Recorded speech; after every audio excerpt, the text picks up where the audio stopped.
And finally, new rule, if you think Michelle Obama is after your freedom because she merely suggests that our kids should exercise more and eat a little broccoli along with their lard, you don't deserve a place in the free market of ideas. You belong at the Cheesecake Factory.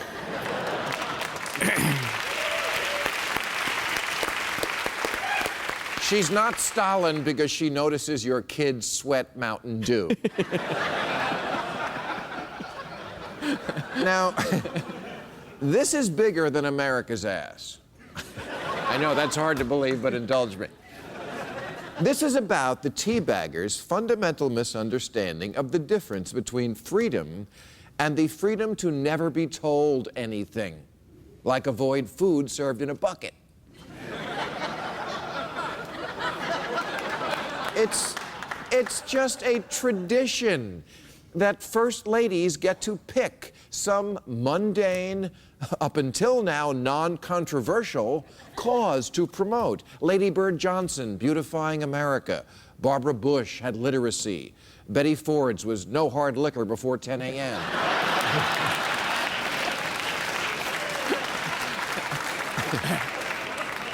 Our last First Lady, Laura Bush, worked tirelessly against illiteracy. So between her efforts and her husband's, it was a tie.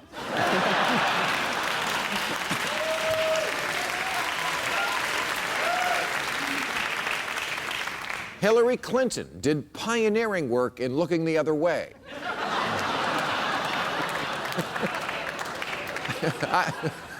I'm just saying, if your husband can convince you that the bra in the bed probably fell in at the mattress factory, you can overlook Hosni Mubarak.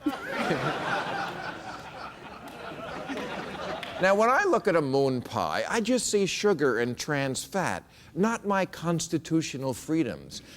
But Sarah Palin recently brought sugar cookies to a school as a protest against the government telling the school what to eat, which, of course, it wasn't doing. Sean Hannity warned that we'd soon be paying fines for eating salt, which isn't a problem for Hannity, who mostly eats boogers.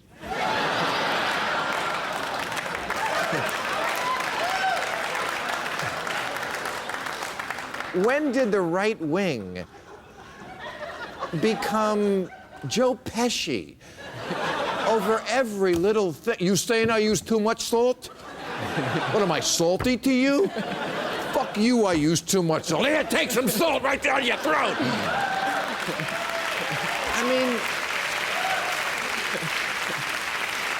40 years ago, when Lady Bird Johnson suggested we plant wildflowers to beautify the highways, the reaction was, sounds like a neat idea. Not, don't tell me what I can plant, bitch.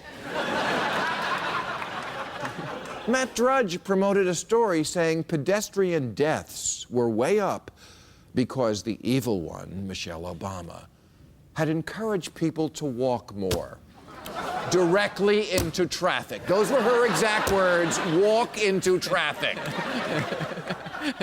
Now, I'm not saying the right objects to Mrs. Obama's efforts because the teabaggers are stupid or because they're hysterical or because they hate black people, though all of that is true. But what does it say about America that even a First Lady suggestion has to be controversial? Especially when she purposely picks something no one could disagree with. Maybe we should send our kids outside to play. Well, you know who else liked to send people places? Hitler. Oh, yeah.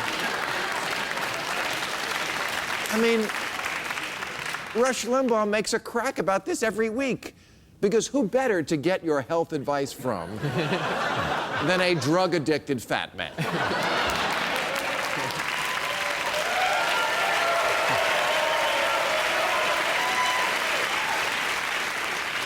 Rush, I have proof that no one in the government is forcing you to eat right and exercise. You! All right, that's our show. I want to thank my guests, John Fun, Charles Ferguson, Representative Anthony Weiner, Dr. Neil deGrasse Tyson, and Mona Eltawe. Don't forget, you can catch us right now on HBO.